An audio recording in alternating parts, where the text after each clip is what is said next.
Good morning, dito na naman.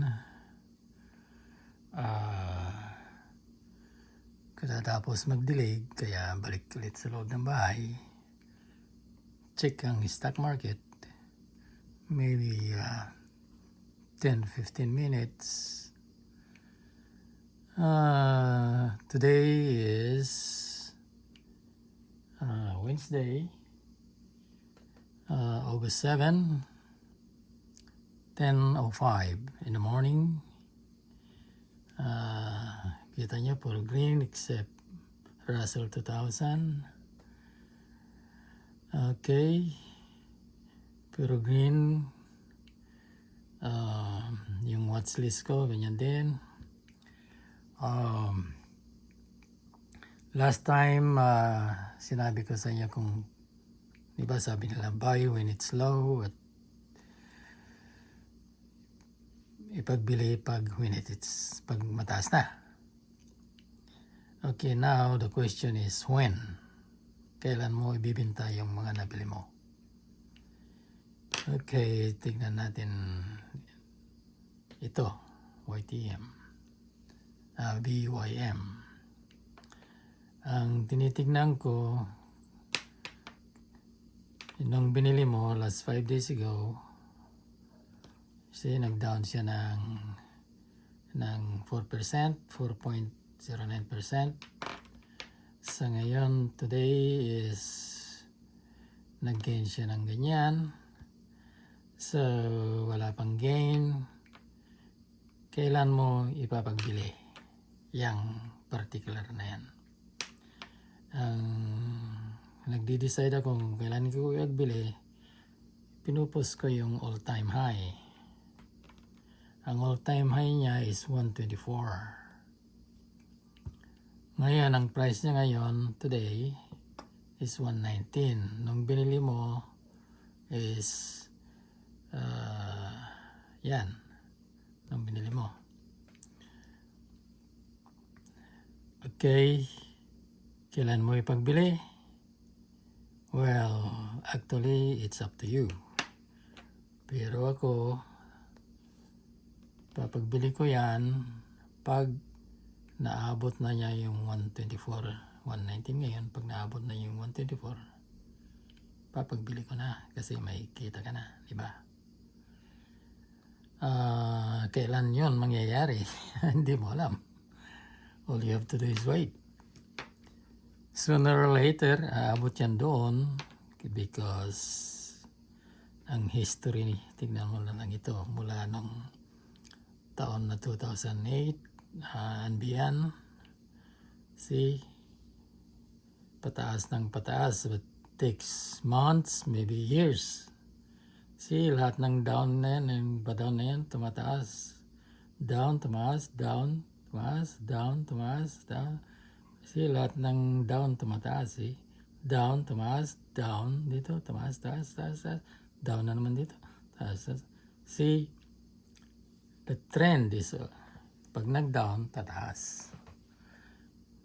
Yung all-time high parati at certain period, ang all-time high dito is this one. See, parating na sometimes it takes months, many months. See, down, all of a sudden, up na naman. Nag-down dito, up. Lahat sila ganyan.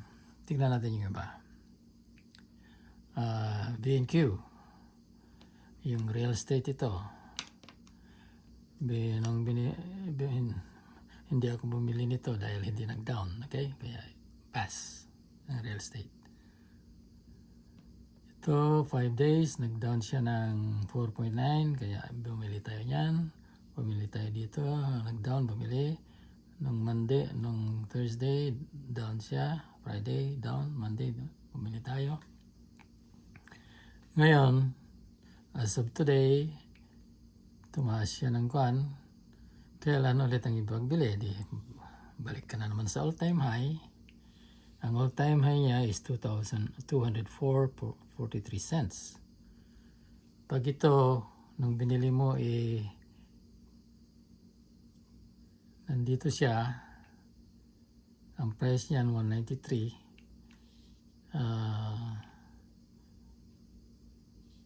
Pag umabot ng 2.6 o 2.05 o 2.04, malapit na sa...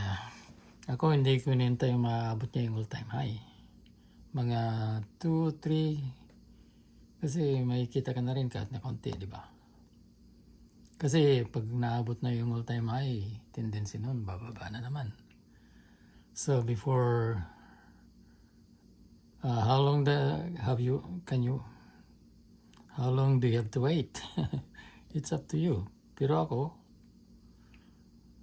hanggang hindi nga niya maabot yung 206 price niyan, pag umabot ng 2.4, nagko-contemplate na ako. 2.5, contemplate. Hindi ko naabutin ng 2.06, yung $1 per share. Kasi may pakinabang ka na eh. Kahit na kaunti. See? Okay, tignan natin yung iba. Yung BBR, meron tayo niyan kasi bumaba din yan. See? 8. Bumili ka dito, bumili yan. Kailan mo ulit pagbili? Tignan mo ulit yung all-time high. Is 198, see? Pag umabot yan ng 195, 96, 97, magko-contemplate na akong pagbili. Kasi may kita ka na kahit na konti. Okay? Pero ang paghihintay is sometimes a month, 2 months, 3 months. Hindi naman gaano nagtatagal kasi especially ngayong election.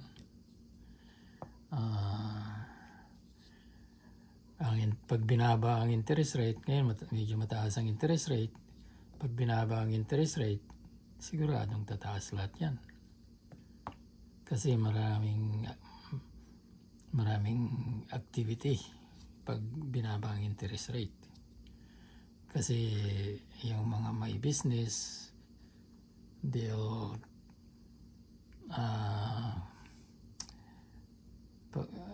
gusto lang umutang para kikita rin sila sa mga business nila. Invest nila yung pera na inutang nila sa mababang interest rate. Okay, VCR. Tingnan natin yan. Binili na natin yan. Yan. Bumaba. Same thing. All-time high. 341. Ngayon, nung binili mo is minus negative 8.37%. Kaya hintayin mong ang price ngayon today is 295. Hindi mo ipapagbili yan. Papagbili mo pag may kita ka na. See, it takes months, maybe even a year. Pero yung palagi ko hindi abot ng by October, November, kanyan eh. Normally, ang pagkaintindi ko, ako lang ito taghirap ang August at saka September. Kasi gaya ng sabi ko, nag-spend ng mga tao nung nagbakasyon sila. Sa vacation time dito sa Amerika yan eh. Yung June, July, August, pabalik na sila. Namin subos ng pera. Parang slow down, hindi naman taghirap. Slow down ang mga market, yung mga retailers, kasi tight money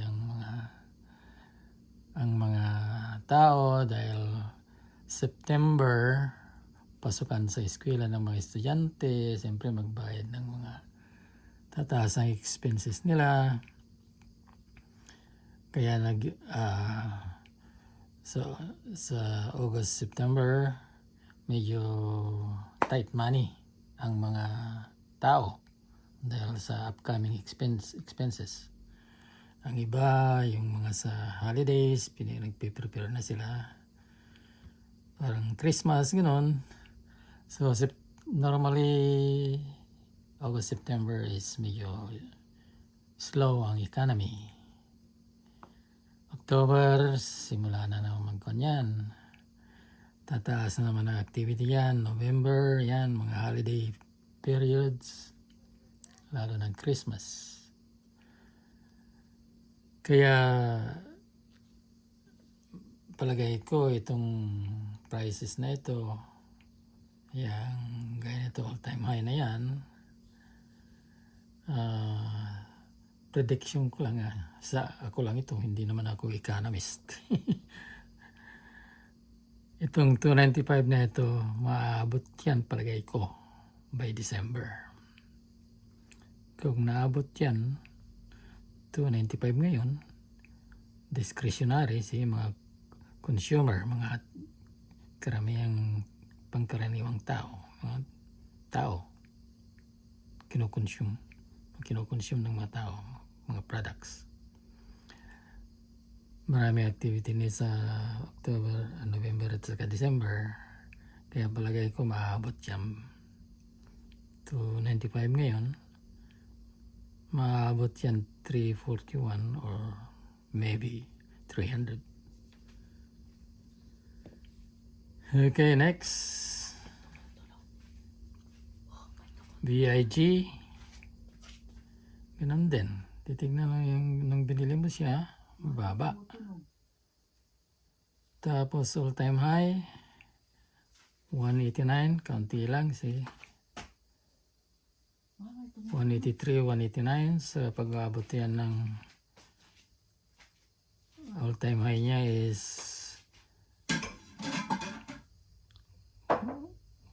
all-time high. Kaya kaunti lang ang pag-inabang niya sa dividend appreciation. Itong mga company nagbibigay ng dividends, kaya itong dividend appreciation Wala na. Kinagat ng mga pusa. Ay, nagkalat. Ay, naku.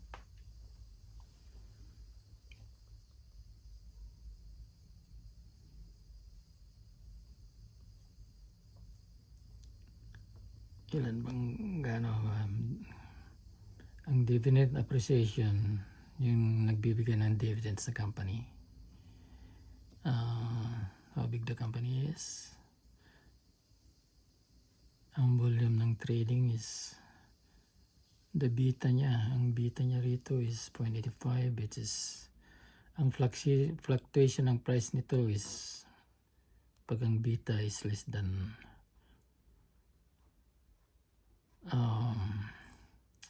yung beta, i-search nyo sa kanyan sa Google.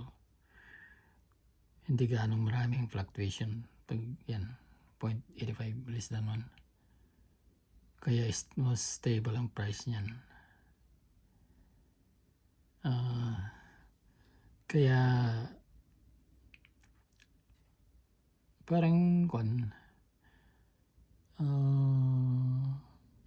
bonds, yung kaunti lang kita dito kung kumita, pero pag nag-down, kaunti lang naman ang down, ganon. Kaya yung fluctuation niya, ayun nga, yung beta niya is less than 1. Yun ang kung dyan,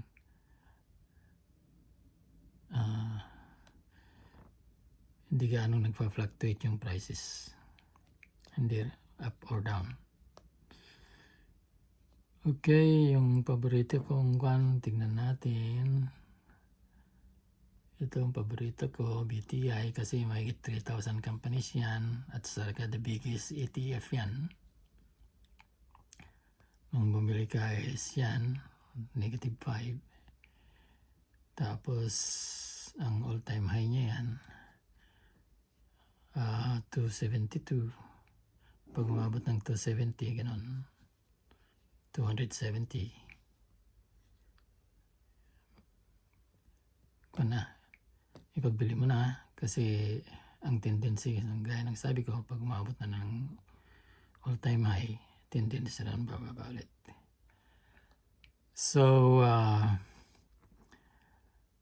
yan yung ginagawa ko, mga 15 minutes. So far, I've been here 15 minutes. So, re-review ko lang yan. Sandali. Then, back to backyard. Lahat sila ganyan. Yung mga binili natin noong Monday, Tuesday, Wednesday. So, wala ka nang ibang gagawin kung hindi maghintay. Could maghintay ka ng 1 buwan, 2 buwan, it's okay. Kasi wala ka namang ginagawa. Tinitignan mo lang. At least naka-invest na yung pera mo. Para bang bumili ka ng... Sabi ko na nga sa'yo eh.